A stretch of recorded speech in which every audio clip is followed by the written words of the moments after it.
Facebook leads the industry in stopping bad actors online. That's because they've invested $13 billion in teams and technology to enhance safety over the last 5 years. It's working. In just the past few months, they've taken down 1.7 billion fake accounts to stop bad actors from doing harm. But working to reduce harmful and illicit content on their platforms is never done. Learn more about how they're helping people connect and share safely at about.fb.com/safety.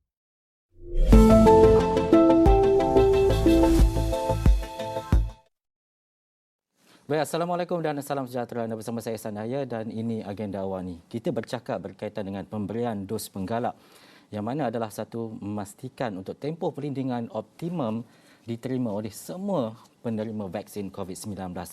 Dan bila kita bercakap munculnya varian baharu, jadi vaksin pun harus kena ada upgrade. Sebab itulah kita digalakkan untuk ambil dos penggalak untuk meningkatkan antibodi yang sudah berkurangan dan juga mengelak jangkitan lebih serius. Boleh atau tidak campur-campur vaksin ini? Pemberian dos vaksin berbeza. Keluaran jenama tertentu sudah berlaku sebenarnya sejak Mac di beberapa negara dan penerima vaksin tertentu yang ditawarkan vaksin jenis lain untuk dos kedua membuktikan ia selamat malah lebih melindungi penerimanya. Banyak persoalan yang perlu kita jawab mengenai keselamatan dos ketiga. Adakah perlu ambil setiap 6 bulan? Bagaimana kesan sampingan selepas pengambilan dos? Dan menjawab persoalan-persoalan ini, saya bersama dengan Yang Berhormat Khairi Jamaluddin, Menteri Kesihatan. Sekali lagi bersama dengan saya. Assalamualaikum, YB. Waalaikumsalam. Dan seterusnya di ujung sana, Dr. Khalea Rasul Piarasami yang merupakan pengarah Institut Penyelidikan Klinikal KKM, merangkap pengerusi jawatan kuasa teknikal pemilihan calon vaksin COVID-19 KKM. Selamat sejahtera, Doktor. Salam sejahtera. Baik, terima kasih kepada kedua-duanya. Tapi terlebih dahulu, kita nak tahulah sejak keadaan dan juga situasi boleh pergi ke sana dan juga datang ke sini, boleh rentas dan sebagainya. Bagaimana situasi dan juga keadaan terutamanya berkaitan dengan pemberian vaksin dan juga situasi semasa COVID-19 negara, YB? Terima kasih, Ihsan. Kalau kita melihat program imunisasi COVID-19 kebangsaan ataupun PIK adalah satu kejayaan. Sebab kalau kita lihat dari segi coverage, liputan vaksinasi kita dan juga kepantasan kita memvaksinasikan penduduk di Malaysia, ia merupakan antara yang terbaik di dunia. Dan ini diiktiraf oleh semua akhbar-akhbar antarabangsa. Kita telah berjaya memberi 53 juta dos dan 77% daripada penduduk Malaysia telah pun menerima vaksinasi yang lengkap. 96% daripada dewasa dan saya juga ingin menegaskan bahawa 85% daripada populasi remaja usia 12 tahun ke 17 tahun telah pun lengkap diberikan vaksinasi di bawah pik remaja kita apabila kita memberi kebenaran dan kelulusan untuk memberi vaksin Comirnaty Pfizer kepada golongan remaja. Dan ini telah membantu untuk kita menurunkan kadar jangkitan satu ketika dahulu 25,000 lebih, hari ini 45,000. Dan juga paling penting, ia telah membantu untuk menurunkan kemasukan ke hospital, terutamanya kemasukan serius ke hospital. Kes-kes serius dirujuk kepada hospital yang memerlukan kemasukan ke unit rawatan rapi dan juga menurunkan kadar kematian. Mungkin Dr. Khalea boleh sentuh tentang keberkesanan vaksin ini. Namun demikian, seperti mana yang kita semua tahu dan disebut oleh Ihsan tadi, keberkesanan vaksin ini dia menurun selepas beberapa bulan. Dan sekarang ini dengan adanya kebenaran untuk rentas negeri, kebebasan, kita buka sektor sosial, sektor ekonomi dan sebagainya, kita dah mula melihat peningkatan kemasukan ke hospital kategori 3, 4 dan 5. Dan ini menjadi nilai ambang ataupun indikator yang agak membimbangkan bagi Kementerian Kesihatan Malaysia. Walaupun kita belum lagi sampai tahap yang kritikal, tetapi trend unjuran yang kita buat, kes mendata, dia tidak lagi menurun tetapi dia mendata. Dan ini memerlukan pemerhatian yang serius dan yang sudah pasti yang disebut oleh Ihsan tadi, kebimbangan kita sejak beberapa hari ini adalah kemunculan varian Omicron yang kita sebenarnya tak tahu banyak tentang varian ini. Mungkin kalau nak tambah tentang keberkesanannya. YB nyatakan tadi keadaan dan juga keseluruhannya berkaitan dengan apa yang berlaku dalam negara yang dulu mungkin kita anggap 2 tapi rupa-rupanya 3, bertambah dos penggalak dan sebagainya. Bagaimana untuk kita menilai keberkesanan untuk dos penggalak ini? Pentingnya untuk dos penggalak ini diambil oleh mereka yang sepatutnya, Doktor. Terima kasih, Ihsan. Apa yang kita tahu ialah seperti yang telah diterangkan oleh YB, program PIK ini sebenarnya memberi kesan yang amat baik kepada negara dari segi 2 yang amat penting. Satu ialah pengurangan jangkitan COVID-19. Kalau kita lihat semua vaksin yang telah digunakan dalam program PIK membawa kesan dari segi penurunan dari segi risiko jangkitan sebanyak hampir 88%. Dan kepada mereka yang mungkin dapat jangkitan bergejala sebanyak 85%. Ini berbanding dengan mereka yang tidak menerima vaksin. Kalau kita bandingkan dengan mereka yang dimasukkan ke dalam hospital dan daripada itu mereka yang merosot kepada pemerluan ICU dan juga kematian, semua vaksin ini menunjukkan keberkesanannya dari segi merendahkan risiko ini. Ini amat penting. Tetapi apa yang telah diterangkan oleh YB juga ialah dari segi waning effect, iaitu kita nampak keberkesanan ini beransur-ansur menurun dan ia berbeza antara beberapa platform yang telah pun digunakan dalam program PIK. Apabila kita lihat dari segi keberkesanan vaksin, contohnya untuk vaksin Pfizer, penurunan dari segi jangkitan ialah daripada lebih 88% kepada hampir 68%. Dan untuk penerima vaksin yang lengkap, Sinovac, ia menurun daripada hampir 76% hingga ke 27%. Ini adalah aspek jangkitan. Dan apabila kita telah pun mula menggunakan beberapa faedah yang telah kerajaan beri, iaitu boleh merentas desa, melawat keluarga dan sebagainya, risiko jangkitan ini dah mula menunjukkan kesannya dan kita dah mula nampak dari segi kemasukan dalam hospital, terutamanya kepada mereka yang di mana keberkesanan ini dah kurang dan gejala risiko tinggi berlaku. Ini adalah satu perkara yang kita perlu ambil tahu. Oleh itu, Jawatankuasa Pemilihan Calon Vaksin telah pun mengesyorkan ada golongan yang tertentu diberi prioriti untuk diberi dos penggalak. Ini penting kerana kita masih perlu memberi untuk mereka imuniti yang tinggi supaya mereka tidak merosot kepada keperluan ICU dan juga kemungkinan kematian.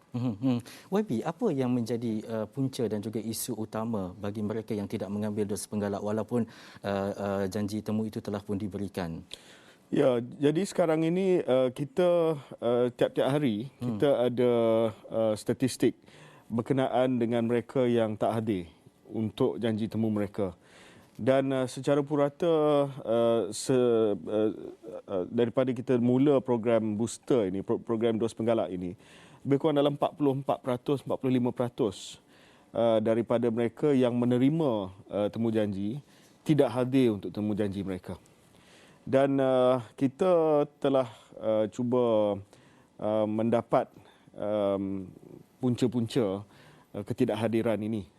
Antaranya adalah mungkin mereka tidak berapa tahu tentang betapa pentingnya ada dos penggalak. Sebab itu saya dah minta KKM, terutamanya pakar-pakar seperti Dr. Kalai dan sebagainya, lebih kerap di media untuk menerangkan perkara ini.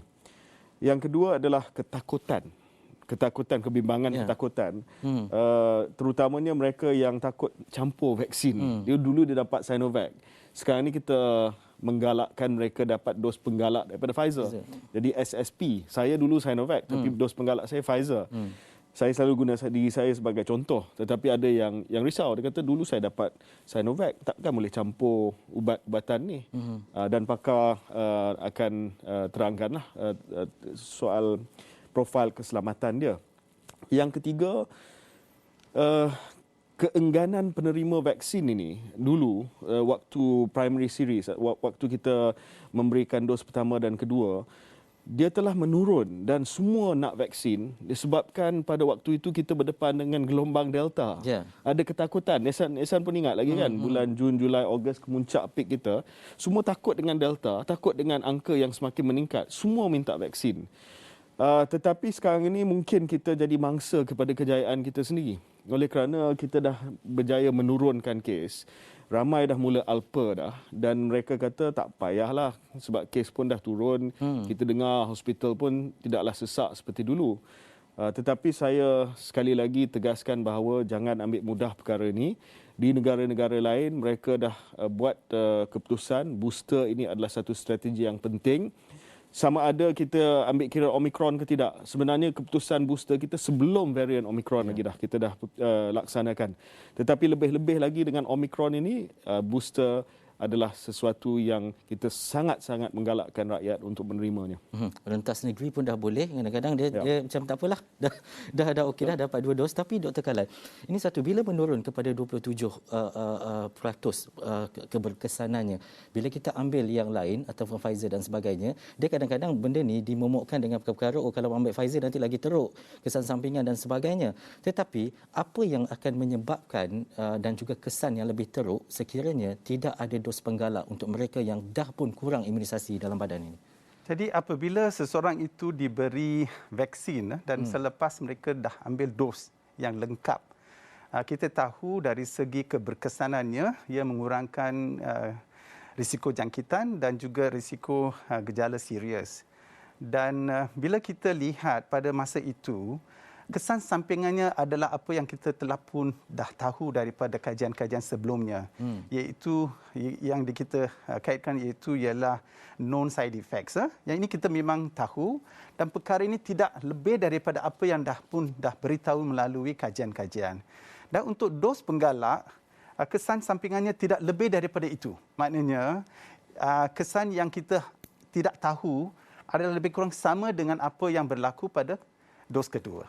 Jadi tidaklah kita perlu bimbang dari segi kesan sampingannya. Itu adalah pertama. Kedua ialah untuk semua jenis vaksin. Mereka telah pun melakukan beberapa kajian. Satu ialah dari segi immunogenicity, iaitu apabila diberi dos penggalak, apakah tindak balas badan. Dan daripada yang kita tahu, tindak balas badan adalah untuk mengembalikan imuniti kita kepada tahap yang tinggi di mana boleh kita melawan jangkitan COVID-19. Ini penting. Dan kajian kita juga menunjukkan waning effect ini berlaku antara 3 hingga 5 bulan. Jadi pemberian dos penggalak pada tempoh ini amat penting supaya tahap imuniti timbul balik kepada peratusan yang tinggi. Ketiga ialah keberkesanannya. Daripada kajian contohnya daripada negara Israel, daripada negara Chile dan Turki, apabila diberi dos penggalak, dari segi penurunan kes, dia memang ketara. Untuk jangkitan contohnya adalah hampir 11 kali penurunan. Ini adalah satu yang amat penting dan untuk gejala yang serius sehingga 19 kali. So dari kajian-kajian ini, kita dapati bahawa kesan benefitnya adalah amat lebih daripada kesan-kesan yang sikit dari segi kesan sampingan. Dan kebanyakannya adalah kesan sampingan setempat, iaitu di tempat di mana mereka diberi suntikan dari segi sakit di tempat itu ataupun bengkak, ataupun mereka rasa loya dan lemah untuk beberapa hari. Juga ada kesan sampingan contohnya untuk vaksin Pfizer dikatakan ada lymphadenopathy di tempat di bawah lengan untuk 2-3 hari. Jadi ini semua adalah perkara-perkara yang boleh dikawal dan tidaklah melibatkan satu perkara yang serius sehingga mereka perlu abaikan penerimaan dos penggalak. Dan juga YB, tambah sikit Ihsan, daripada 1.7 juta lebih dos penggalak yang dah kita beri jenama Pfizer, sebahagian besar saya rasa yang dilaporkan sebagai kesan sampingan adalah seperti mana yang kalau saya sebutkan tadi, kesan sampingan ringan, lenguh, sakit di lengan ataupun demam. Hanya 11 saja yang boleh dikategorikan sebagai agak serius, contohnya alahan dan sebagainya. Dan itu pun tidak menyebabkan apa-apa kemasukan ke hospital yang serius setakat ini. So data ini seperti mana yang Dr. Khalal kata tadi adalah sama dengan pemberian vaksin dos pertama dan kedua, dan tidak jauh beza. Kalau sekiranya data menunjukkan bahawa pemberian dos penggalak meningkatkan kesan sampingan yang serius, sudah pasti kita akan sarankan untuk mungkin tidak diteruskan. Tetapi safety profile ataupun profil keselamatan dia sama dengan pemberian dos pertama dan kedua. Jadi tak perlu risau. Tapi ada keperluan tak YB buat seperti dulu PPV Mega dan sebagainya, mengembalikan kerancakan untuk mereka lengkapkan dos untuk dos penggalak ini? Buat masa ini dari segi kapasiti, kapasiti sedang meningkat. Setiap hari kita dapat memberi lebih daripada 150,000 dos setiap hari, dan akan kita meningkat sampai lebih daripada 200,000, dan mungkin pada kemuncak pemberian dos penggalak ini lebih daripada 350,000 dan sebagainya. Tetapi beza dengan program vaksinasi yang asal ataupun peringkat dos pertama dan kedua, kali ini kita menggunakan jaringan klinik swasta ataupun GP klinik. Sebab kita rasa lebih setelah kita melalui peak fasa pertama yang dulu, kita dah tahu tentang vaksin ini, GPs pun dah biasa dengan vaksin, logistik kita pun dah lebih mantap dan kita boleh hantar ke klinik di seantero negara kita. Tetapi di kawasan yang mana tidak ada klinik swasta, kita akan guna klinik kesihatan dan juga fasiliti kesihatan awam di bawah KKM. Ada beberapa GP ataupun klinik swasta yang membuat keputusan sendiri untuk menubuhkan off-site PPV. Maksudnya dia sendiri akan sewa dewan dan dia akan buat dia punya temujanji di situ. Itu atas budi bicara mereka. So setakat ini dari segi kapasiti kita melihat sedang meningkat. Tetapi apa yang saya risau adalah ketidakhadiran. Itu yang saya risau. Sebab itu kita buka backup list supaya mereka yang dah layak, mereka tak nak tunggu appointment di MySejahtera, mereka boleh masuk dalam senarai menunggu. Baik. Banyak lagi persoalan yang ingin kita tanyakan yang akan dijawab oleh kedua-dua tetamu kita. Kita nak berhenti rehat seketika. Kita kembali selepas ini.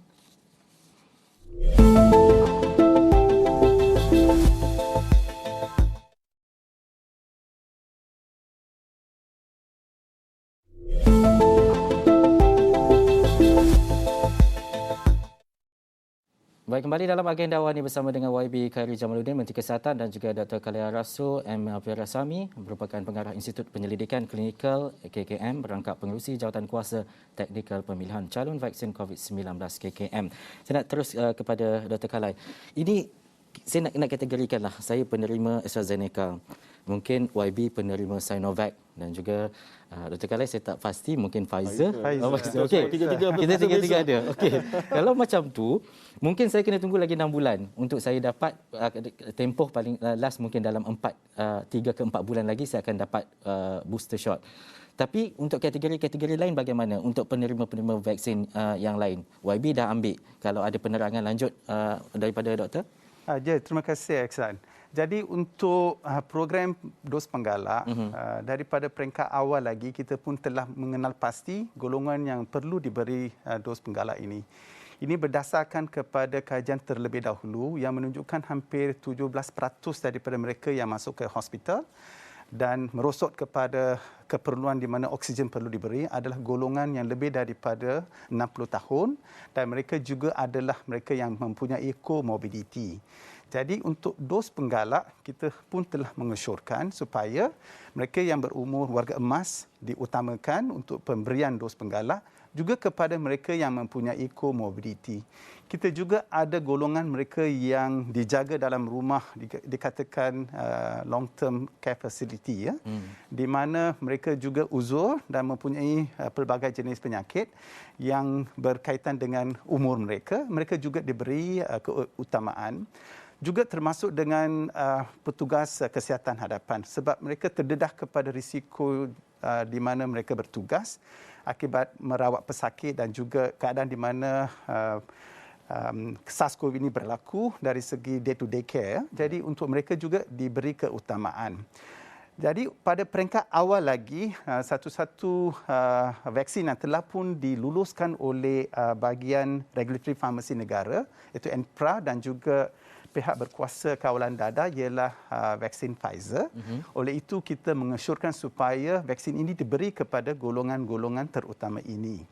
Dan untuk vaksin Pfizer ini sebenarnya boleh digunakan secara heterologous, iaitu campuran untuk penerima juga AstraZeneca, juga kepada penerima Sinovac yang lengkap. Ini kita dapat perhatikan daripada kajian yang telah pun dilakukan di negara lain di mana mereka menunjukkan pemberian vaksin Pfizer sebagai heterologous, iaitu campuran, memberi 2-3 kesan yang baik, iaitu peningkatan dari segi immune respon dia dan juga kesan sampingannya adalah sedikit sahaja. Oleh itu, ia amat sesuai untuk diberi secara heterologous. Untuk penerima-penerima lain, jawatankuasa juga telah secara age de-escalation, itu penurunan umur, telah membenarkan kepada umur 40 tahun ke atas dan baru-baru ini telah juga memberi kebenaran untuk wanita yang hamil kepada mereka 18 tahun ke atas berdasarkan kepada risiko dari segi tugasan mereka dan juga comorbidity. Jadi dari segi pemberian dos penggalak, semua yang layak boleh diberi dos yang sesuainya. Secara default sebenarnya kita telah pun mengenal pasti vaksin Pfizer, tetapi secara homologous juga badan regulatory kita telah meluluskan vaksin AstraZeneca. Jadi contohnya for Eksan akan layak untuk terima vaksin AstraZeneca. Jadi apabila dipanggil untuk diberi vaksin itu, Eksan perlulah ambil temujanji itu dan sempurnakan penerimaan vaksin. Untuk vaksin Sinovac sama juga, mereka akan diberi temujanji dan mereka juga secara homologous boleh juga terima vaksin Sinovac sebab telah pun diberi kelulusan. Walaupun demikian, kita masih dari segi data sainsnya mengesyorkan supaya vaksin Pfizer diberi sebab contohnya daripada negara Chile kita dapati di mana hampir 2 juta orang telah pun diberi secara campuran.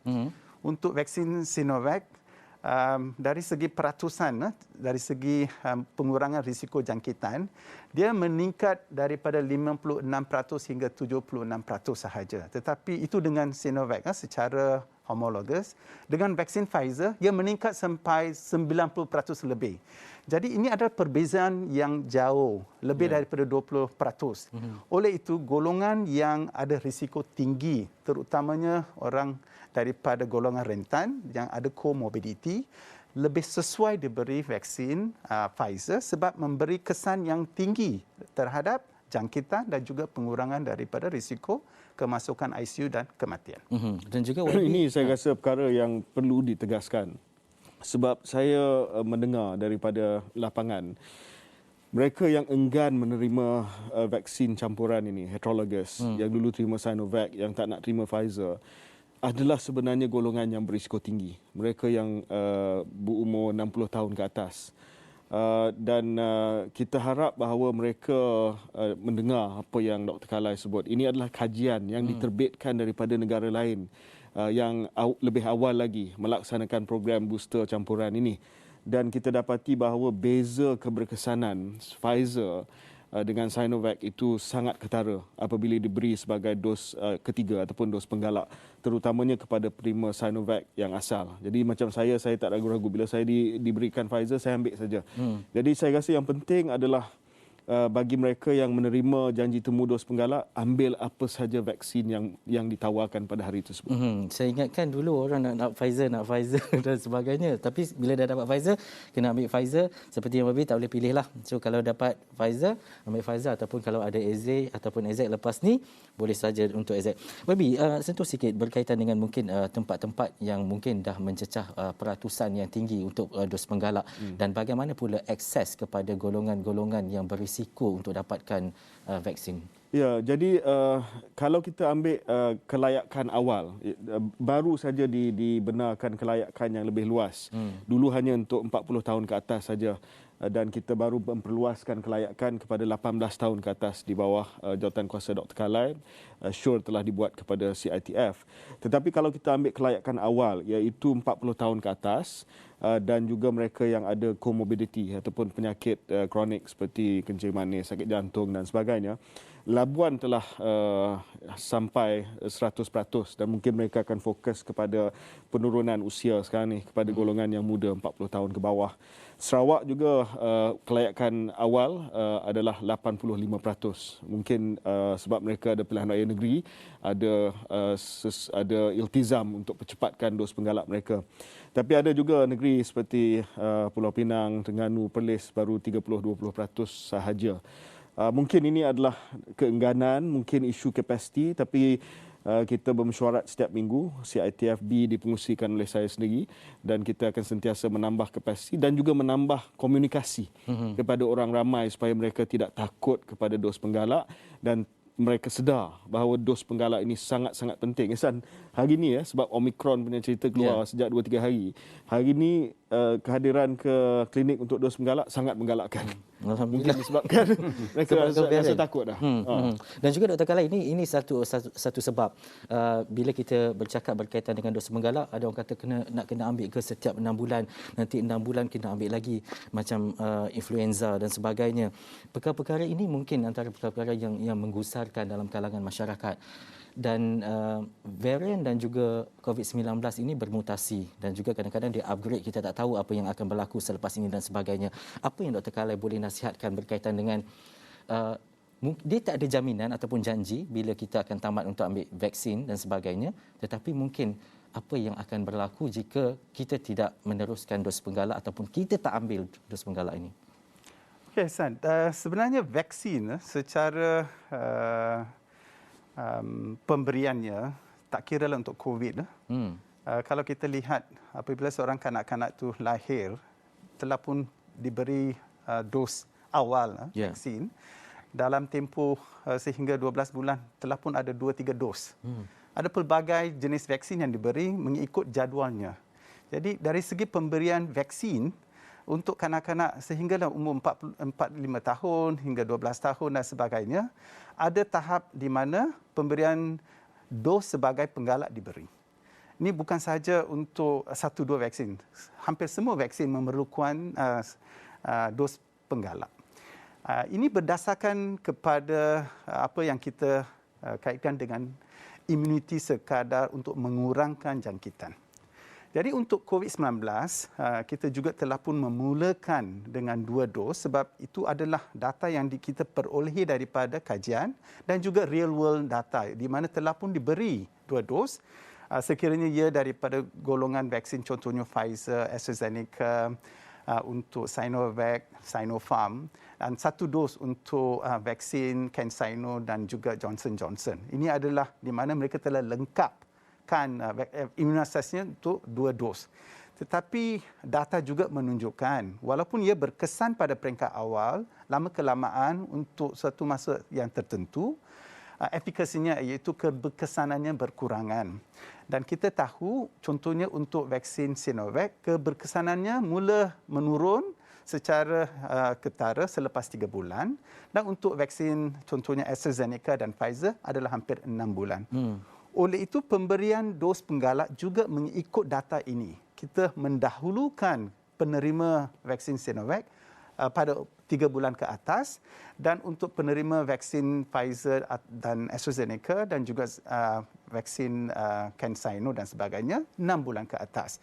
Ini berdasarkan kepada penurunan dari segi keberkesanannya. Yang penting ialah sama ada kita perlu untuk masa ke hadapan, ini masih kita belum tahu. Apa yang penting ialah selepas pemberian dos penggalak, data terkini menunjukkan 2 perkara penting berlaku.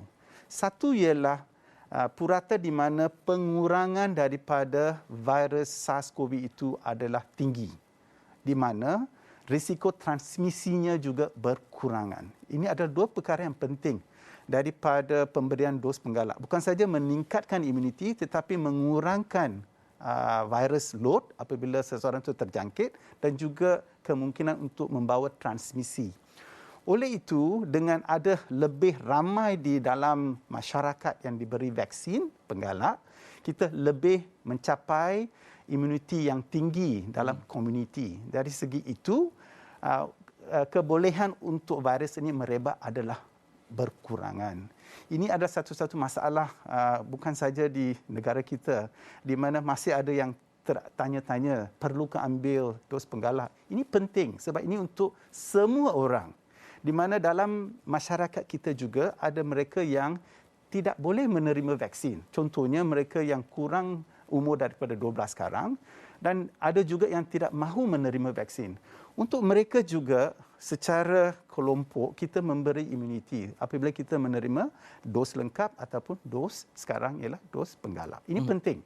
Jadi untuk masa ke hadapan kita perlu data lagi tetapi diberi sedikit penerangan ialah purata untuk diberi keberkesannya akan dipanjangkan. Itu adalah satu-satu yang kita harap daripada pemberian dos penggalak.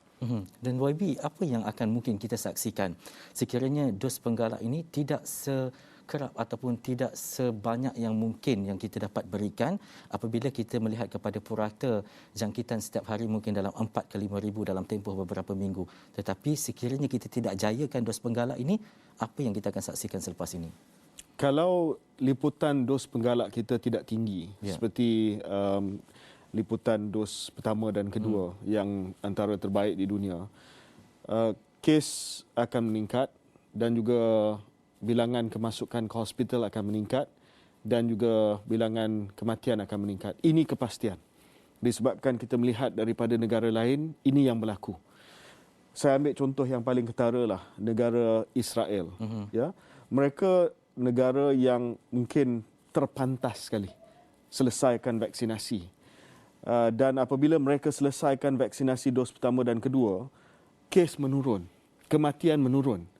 Ini menunjukkan vaksin berkesan. Ada puak anti vaksin kata, oh dos penggalak ni maksudnya vaksin ni gagal lah. That's not true. Ya, kalau tidak ada vaksin, kita masih lagi akan ada kes 20-30 ribu dan kematian yang sangat-sangat tinggi. Tetapi Israel selepas dia berjaya, dia melihat bahawa ada kumpulan yang tak ambil vaksin dan dia melihat kepada penurunan keberkesanan vaksin dan dia hadapan dengan gelombang yang ketiga di Israel hari itu. Dan mereka telah percepatkan pemberian dos penggalak dan hari ini saya rasa dah menurun balik dah.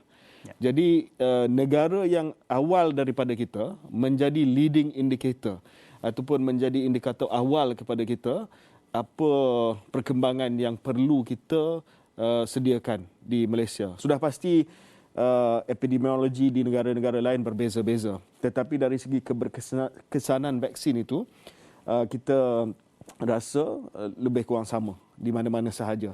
Jadi bila kita melihat kepada apa yang berlaku di negara yang lebih awal, itu menjadi petanda kepada kita. Soal sama ada kita perlukan dos seterusnya, dos yang keempat dan sebagainya ataupun dos tahunan, macam Dr. Kalai tadi kata, kita tak tahu lagi.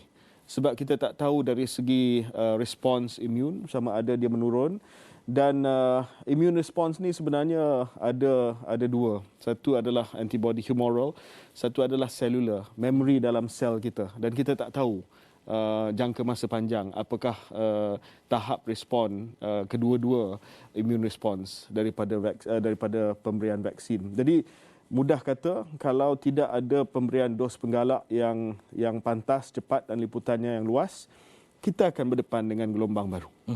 Dan juga doktor, kalau doktor boleh ceritakan bagaimana situasi kepada mereka yang telah lengkap 2 dos vaksin, golongan berisiko melepasi 60 ataupun 40 tahun ke atas yang dijangkiti COVID-19 yang berada di unit rawat terapi. Bagaimana situasi dan juga keadaan ini?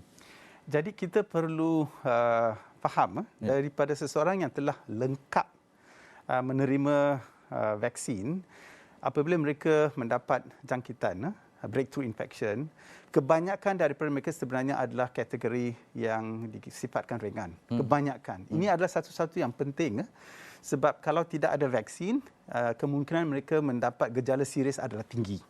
Jadi dari segi mereka yang mengidap jangkitan semula ini, breakthrough infection, ada golongan seperti yang Ehsan dah katakan yang berisiko tinggi dan mereka adalah hampir 75% daripada mereka yang umur 60 tahun ke atas dan juga ada comorbidity.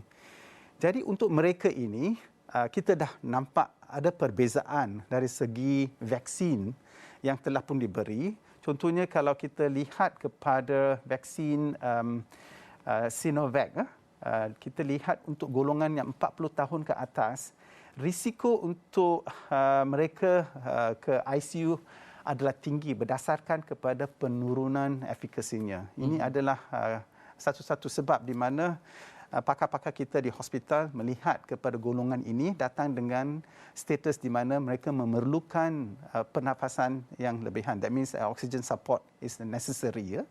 Jadi ini adalah satu-satu yang membimbangkan, dan dari segi pemberian dos penggalak adalah untuk mengelakkan situasi ini. Dan apa yang telah diterangkan oleh YB adalah seperti ini. Di mana kalau kita lihat mereka yang elak ataupun enggan menerima dos penggalak, kemungkinan situasi ini berlaku adalah amat tinggi. Dan ini pun telah diberitahu oleh pakar-pakar kita yang menjaga pesakit di hospital.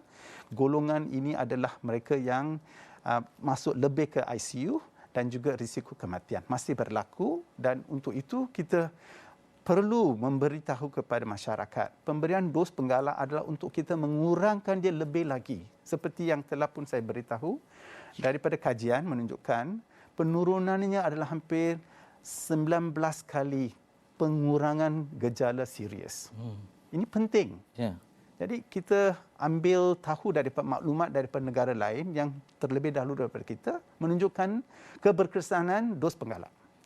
Jadi kita mestilah memberi penerangan kepada golongan-golongan ini. Mesti tampil ke hadapan, ambil peluang ini yang diberi secara betul oleh kementerian, di mana temu janji diberi, di mana mereka dikenal pasti dengan vaksin yang tepat dan sesuai, dan juga kesan sampingannya boleh juga dikawal. Jadi ini adalah perkara-perkara yang penting dan kita mesti menyampaikan kepada rakyat. Dengan bahasa orang ramai, kena top up lah. Kena top up lah.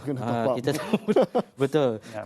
Kalau minyak dah tak cukup, kita tak mungkin tak sampai kepada destinasi. Ini perkara yang kita buat sangat penting, sebab ada beberapa soalan lagi yang akan saya tanyakan kepada YB dan juga Dr. Khalai. Pastinya untuk melihat kepada apa langkah dan juga teknik yang perlu dilaksanakan agar kita seluruh rakyat Malaysia benar-benar memahami dan juga memahamkan orang lain berkaitan dengan dos penggalak. Kita berhenti rehat sekali lagi, kembali selepas ini.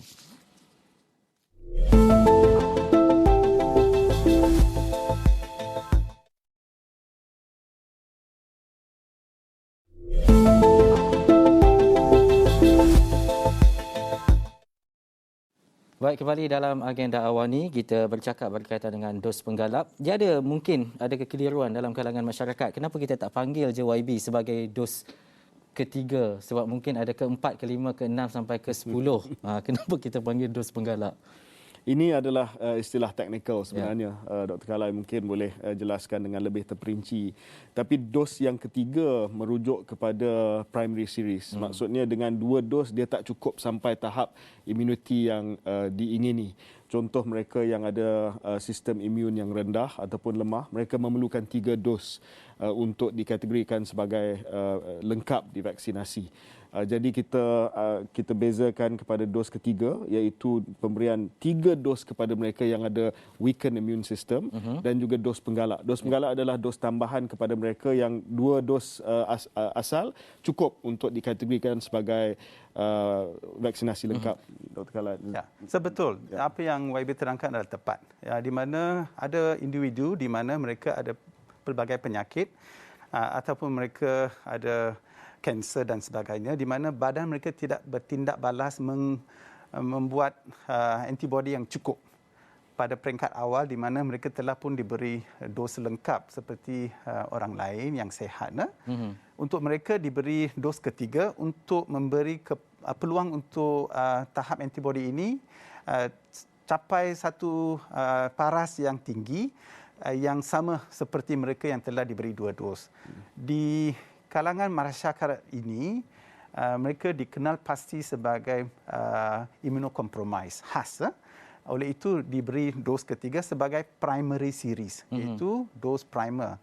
Kebanyakan kita hanya perlu 2 dos, untuk mereka sekurang-kurangnya 3 dos.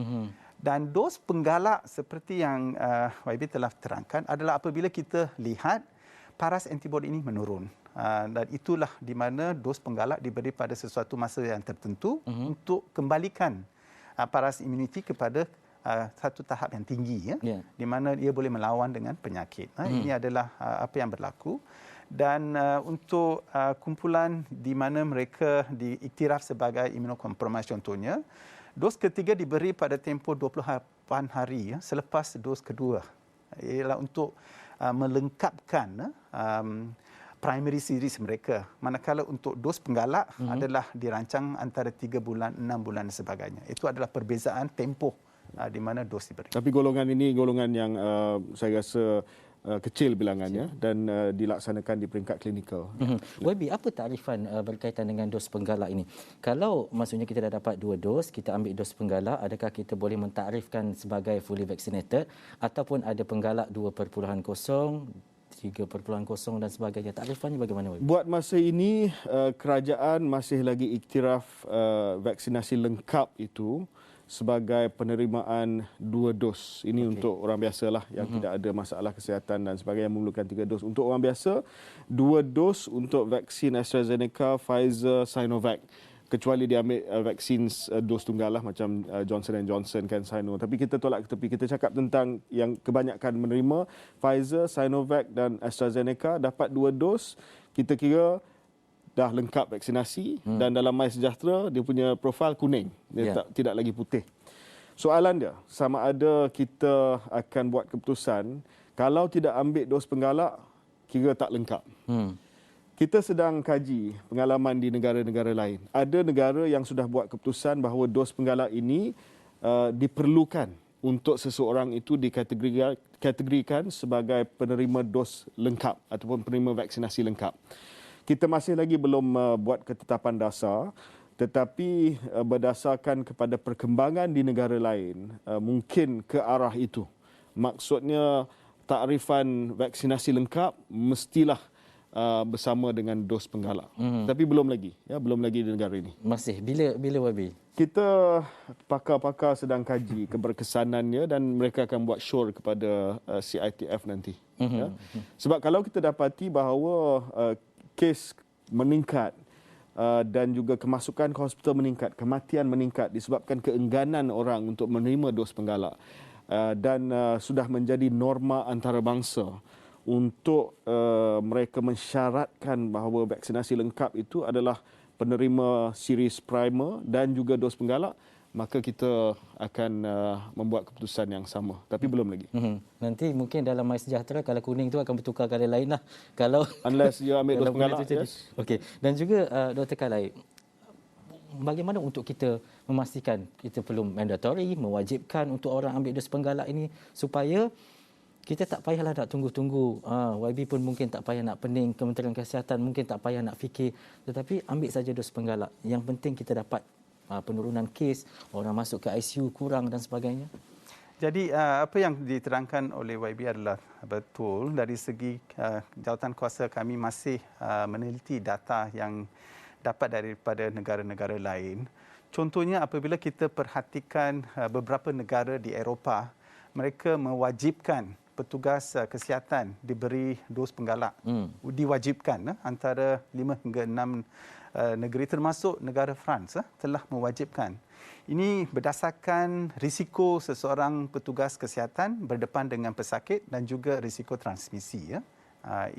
Itu adalah satu-satu yang kita perlihat di negara kita juga, di mana petugas kesihatan juga boleh membawa jangkitan COVID daripada komuniti. Jadi pemberian dos penggalak untuk beberapa negara telah pun mewajibkan petugas kesihatan.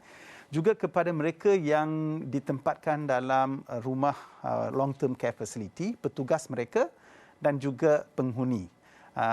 Di kalangan negara-negara ini, mereka juga mewajibkan, dan kebanyakan daripada mereka adalah berumur 60-65 tahun ke atas. Jadi kita tidak begitu jauh lah daripada segi risiko di negara kita pun. Seperti yang saya telah terangkan tadi, hampir 86% kematian adalah daripada golongan ini. Jadi perlu kita memikirkan sama ada perlukah kita memberi satu keputusan yang sesuai dan tepat untuk golongan ini. Jadi Technical Working Committee dengan pakar-pakar masih meneliti data sedemikian dan kita akan membuat pengesyuaran yang tepat mengikut seperti yang telah diterangkan oleh Menteri, di mana the norm akan jadi satu-satu yang kita perlu juga ikut. Dan YB, sebelum ini ada yang menyatakan mungkin terdiri daripada pakar kesihatan awam dan sebagainya yang menyatakan KKM perlu bertindak lebih agresif berkaitan dengan dos penggalak untuk diberikan dos penggalak dan sebagainya. Bagaimana mungkin selepas ini dan seagresif mana YB bersama dengan tim KKM untuk memastikan dos penggalak ini sentiasa berada dalam masyarakat? Strategi kita untuk kesihatan awam adalah untuk kita mendidik rakyat terdahulu sebelum memaksa. Ya. Saya rasa itu sangat penting. Dan dalam program PIK yang asal pun kita mula dengan pendidikan, dengan penerangan untuk dapatkan vaksinasi COVID-19. Dan selepas itu barulah kita beralih kepada strategi yang mungkin lebih agresif yang mengatakan bahawa hanya mereka yang lengkap vaksinasi boleh diberikan kebebasan-kebebasan tertentu. Saya rasa itu adalah template yang sama untuk dos penggalak. Ya. Kita tidak mahu dilihat memaksa daripada awal lagi. Kita nak mendidik supaya rakyat memahami. Tetapi bila satu ketika nanti di mana kita rasa risiko dia terlalu tinggi, sekiranya kita tidak perketatkan lagi syarat-syarat tertentu dan lebih agresif seperti mana Ehsan sebut, pada waktu itu kumpulan pakar akan buat nasihat dan syur kepada saya. Mungkin kita kena syaratkan contoh dos penggalak kepada beberapa kumpulan yang berisiko tinggi. Saya rasa di sini pun perkara yang penting untuk rakyat tahu dan untuk rakyat rasa senang. Ya, saya tidak buat keputusan sewenang-wenang diri saya sendiri. Ada kumpulan pakar. Dr. Khalid adalah pengerusi kepada kumpulan yang besar di kalangan pakar-pakar yang terbaik di negara kita dalam pelbagai bidang. Dan mereka, saya utarakan soalan dan mereka akan ambil seminggu 2 untuk bincang dan berdasarkan kepada sains dan data akan buat syur kepada CITF. Tidak ada seorang pun yang buat keputusan sewenang-wenang tentang isu vaksin ni. Dan juga Dr. Khalid, saya bukan hendak menakutkan mungkin penonton dan sebagainya. Tetapi sekiranya dos penggalak ini tidak diambil untuk tempoh berapa bulan ke depan, mungkin kita akan menyaksikan peningkatan kes mendadak melepasi 20,000 mungkin akan berlaku lagi. Ya, memang kemungkinan itu boleh berlaku disebabkan seperti yang saya pun telah beritahu tadi, selepas hampir 3 hingga 5 bulan, pengurangan dari segi vaksin keberkesanannya memang menunjukkan penurunan dan tidak ada penafian ini tidak berlaku. Sebenarnya ia berlaku. Jadi kita perlu memberi dos penggalak untuk mengelakkan satu situasi di mana peningkatan semula jangkitan dan apabila seorang itu terjangkit, risiko untuk kemasukan ICU kematian berlaku. Kedua ialah dari segi pemberian dos penggalak.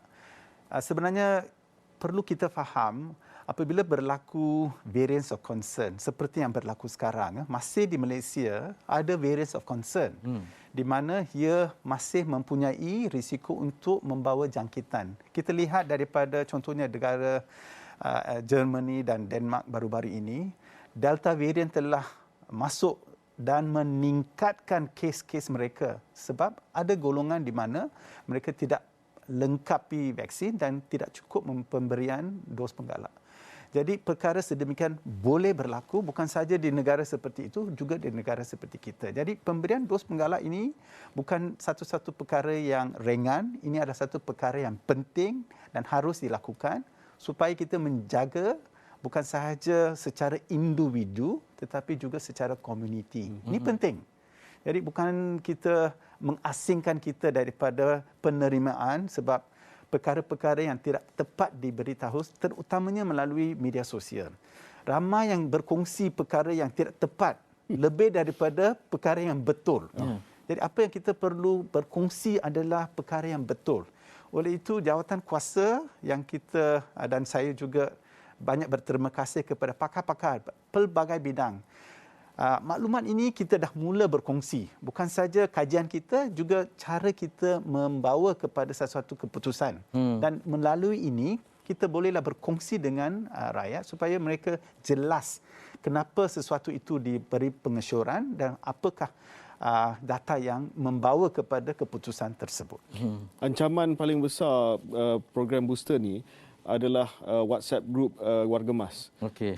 Sebab macam-macam fake news lah. Mak saya sendiri dia nak ambil booster dose minggu depan, tapi dia hantar saya macam-macam yang dia terima, kata selamat ke, ada kesan samping tak perlu ambil, macam-macam. Jadi kita kena sign semua ni, mungkin ramai yang sukar untuk memahaminya. Kita kena sampaikan dengan kaedah yang mudah untuk difaham. Wabi cakap mak tadi, saya nak cakap kat mak saya kena ambil booster shot, kena ambil dos penggalak. Keluar daripada WhatsApp group tu. Tapi YB, ini satu benda, kita dah buat semua. Kita dah boleh rentas, kita dah boleh buat sikit-sikit majlis, kita dah ada mungkin banyak yang telah dibuka dan sebagainya. Itu dah berlaku dan realitinya seperti itu. Tetapi macam apa yang YB boleh katakan, mungkin rayuan daripada seorang YB dan juga Menteri Kesihatan untuk orang ramai menolong diri sendiri, menolong orang lain dengan dos penggalak ini? Ya, macam Dr. Kalai sebutkan tadi, kita punya tagline daripada asal lindung diri, lindung semua, dan sangat penting. Kita ambil vaksin ni bukan untuk diri kita sendiri, tetapi untuk masyarakat dan orang yang keliling kita, sebab ia mengurangkan jangkitan dan sebagainya. Tetapi saya rasa penting kita tidak hanya melihat kepada strategi pemberian dos penggalak. Itu satu daripada senjata kita. Senjata yang ampuh, senjata yang penting, tetapi satu daripada senjata kita. Saya risau bila kita cakap dos penggalak.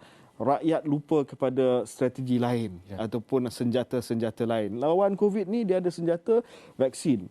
Dia juga ada senjata langkah kesihatan awam seperti pemakaian pelitup muka, penjarakan fizikal dan sebagainya. Jangan lupa kepada yang ini.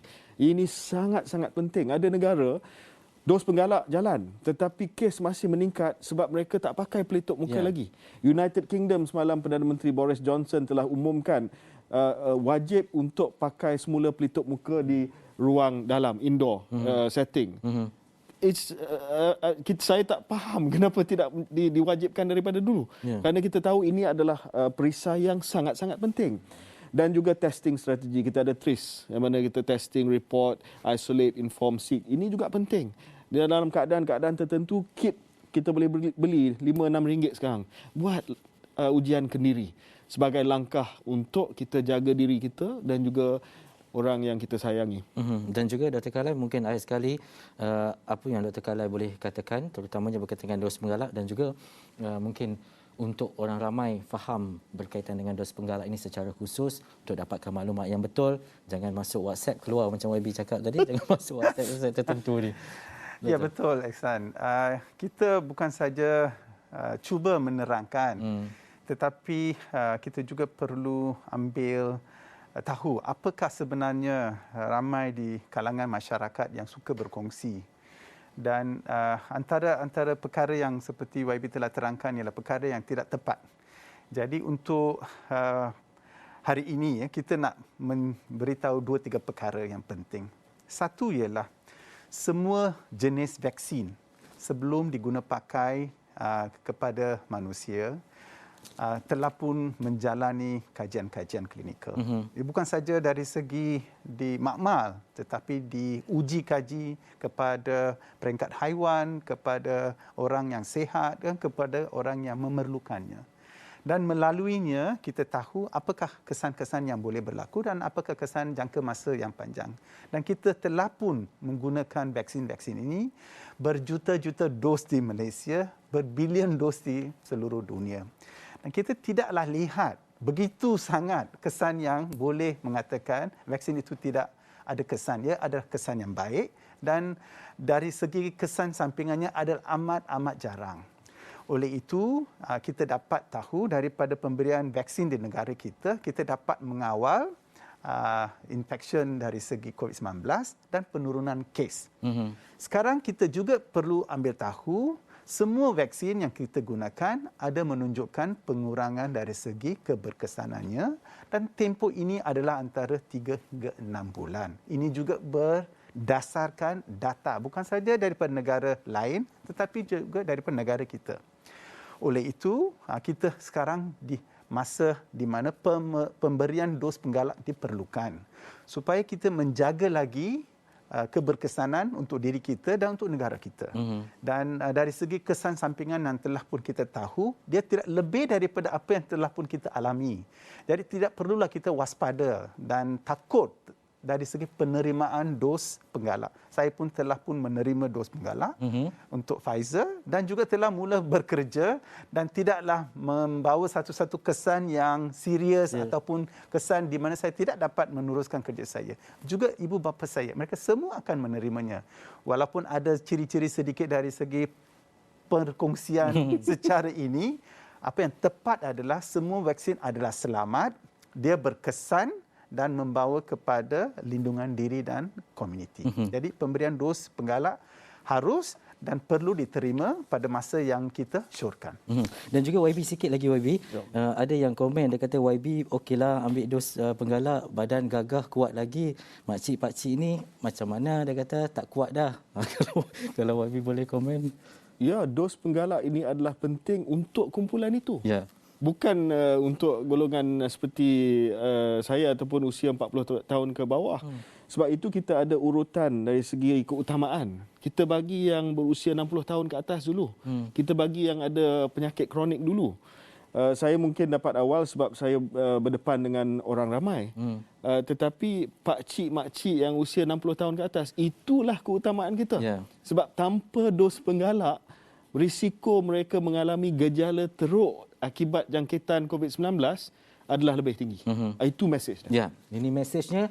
Peranan ini juga harus dibawakan oleh anak-anak, saudara-saudara, sepupu, sepapak dan sebagainya untuk memahamkan golongan-golongan berkenaan, bukan saja golongan yang berisiko tetapi semua selepas ini untuk kita menjayakan dos penggalak COVID-19. Terima kasih saya ucapkan kepada YB Khalid Jamaluddin, Menteri Kesihatan, dan juga terima kasih kepada Dr. Khalai atas perincian berkaitan dengan dos penggalak dan juga COVID-19. Terima kasih sekali lagi Doktor dan juga YB. Itu saja waktu yang kita ada dalam agenda awal ni. Saya Ihsan Ayah. Assalamualaikum dan jumpa lagi.